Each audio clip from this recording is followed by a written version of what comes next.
Today we're going to react to a debate that's been causing quite a stir among Leafs fans. The team was on a really strong streak, beat a tough opponent, and suddenly the conversation changed completely despite the recent loss. Now a lot of people are starting to wonder if this team is really different from what we've seen before, and if the Leafs might finally be entering a new phase of the season. Let's watch TSN together and see if all this excitement makes sense or if it's still too soon to trust this team. But before we start, leave a like and subscribe to the channel because we're just getting started. We're back with Button and Denis, and guys, the Leafs are now 8-0-2 in their last 10 games. All wins, though, aren't created equal, and last night's win against the Avalanche could be the best they've had all year. Craig, did that W change your perception of this team as a contender? I think most importantly, the Toronto Maple Leafs and the way they've played in the last number of games have changed the perception about themselves. Because the perception prior to this was not very glowing. It wasn't very positive.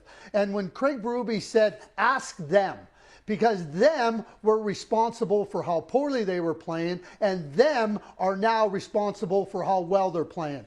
You can look at different areas of the team. You can look at Austin Matthews. You can look at the goaltending. But the effort and the commitment to compete has turned this season around for the Toronto Maple Leafs. That is first and foremost. And them are responsible for it.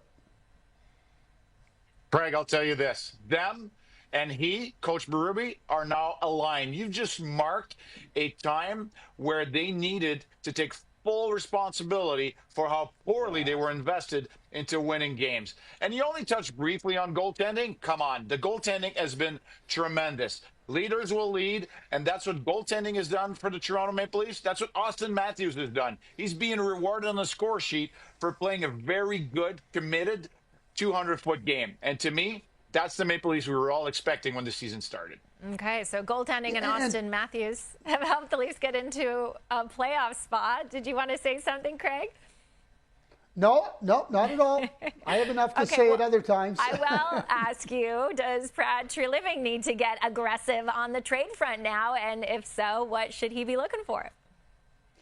What I would say to that, Sarah, is when your team is functioning and playing at a level that you can see clearly that they're much better and they're capable of winning games. No better example than the win against Colorado. Well, that gives your manager confidence now to look at adding to your team. Mark saw this last year in Montreal. The team just kept moving along. There's lots of talk. Are they going to trade their free agents? And Kent Hughes said, no. I'm keeping these guys because our team has shown me that they deserve more. And I think that's what's happened with Brad Treliving with this team and how they performed. I think it's pretty obvious if they can find a better offensive defenseman to help the offensive blue line and the offensive play from the blue line, that would be priority number one for the Leafs. And contrary to what's happened in Montreal, where staying the course, staying status quo was the way to go to make sure that the team would be in the playoffs. For the Toronto Maple Leafs, the window's wide open and winning is now. I think the message is clear to management. This group of players has decided to be part of the playoffs and to be contenders, not just pretenders. And to me, you touched on it. They definitely need some help on the back end.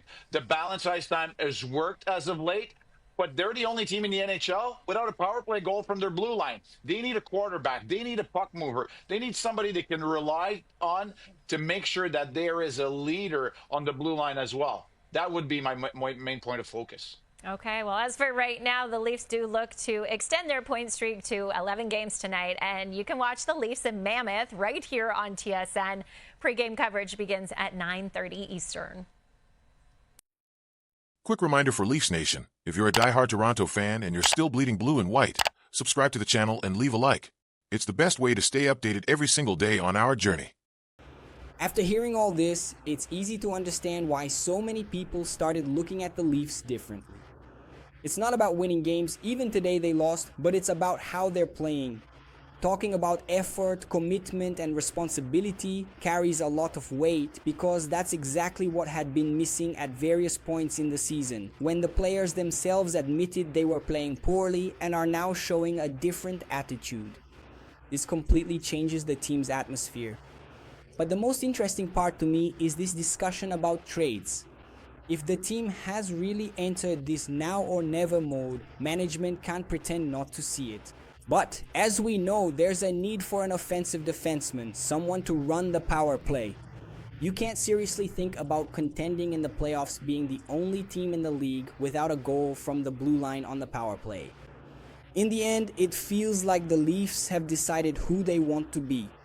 The question that remains is, will management go along with that decision or let this chance slip by? Because if this team keeps playing at this level, you can't call it an illusion anymore. The conversation might be different now, but that's it. Leave a like and subscribe to the channel so I can bring more analyses like this one.